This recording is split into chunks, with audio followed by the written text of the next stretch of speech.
नाशिकचे आराध्य दैवत पंचवटी तपोभूमीतील श्री काळाराम मंदिरात प्रभू श्री रामचंद्र यांचा जन्मोत्सव उत्साहात साजरा करण्यात येत आहे। पहाटे राघवेंद्र बुवा पुजारी यांच्या हस्ते काकडा आरती करण्यात आली। त्यानंतर श्री जन्मोत्सवाचे मानकरी नरेंद्र बुवा पूजाधिकारी यांच्या हस्ते श्रींचे विधिवत पूजन आणि आरती करून दुपारी 12 वाजता मुख्य मंदिरात उत्सव मानकरी पुजारी विश्वस्तांच्या उपस्थितीत पौरोहित्य आणि मंत्रोच्चारात राम जन्मोत्सव साजरा झाला। राम जन्म झाल्यावर सनई चौघडा वाजवीत प्रभू रामाचे जयघोष करत गुलाल उधळण करून पेढे, साखर आणि फुटाणे प्रसाद वाटप केले जात आहे। त्यानंतर दुपारी राम मंदिर आवारात महिलांनी फुलांनी सजवलेल्या पाळण्यात रामाची प्रतिमा ठेवून राम जन्मोत्सवानिमित्त भजन गीते गायली।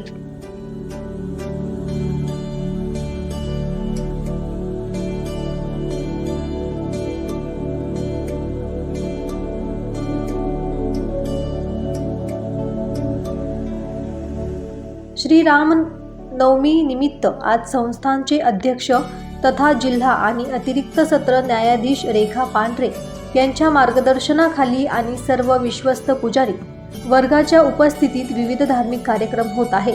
यावेळी मंदिर परिसरात मोठ्या प्रमाणावर भाविक रांगा लावून दर्शनासाठी उभे आहेत।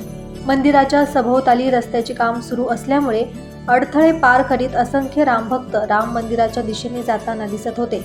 भाविकांना उन्हाचा त्रास होऊ नये यासाठी मंदिरात कार्पेट अंथरण्यात आले आहे। दरम्यान मंदिरात श्रीरामांची वेशभूषा साकारलेले चिमुकले सर्वांचे लक्ष वेधून घेत आहे। आज नाशिकच्या जगप्रसिद्ध काळाराम मंदिरामध्ये रामनवमी महोत्सव या ठिकाणी संपन्न होतोय। आज सकाळी 5:30 वाजता राघवेंद्र बुवा पुजारी यांच्या हस्ते काकडा आरती संपन्न झाली। त्यानंतर प्रभू रामचंद्रांची महापूजा, महाआरती, महावस्त्र प्रदान करण्यात आले।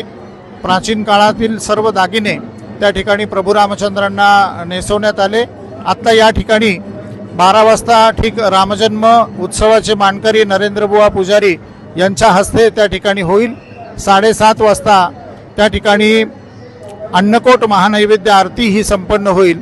त्याचप्रमाणे रात्री शयन आरती होऊन आज संपूर्ण दिवसभर मंदिर हे 15 तास उघडं राहणार आहे।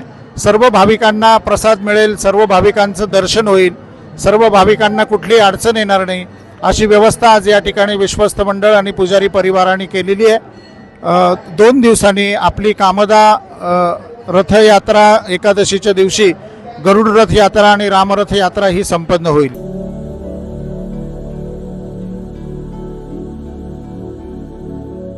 दैनिक भ्रमणसाठी वरिष्ठ उपसंपादक सुधीर कुलकर्णी यांच्यासह प्रतिनिधी आकाश भालेराव, नाशिक।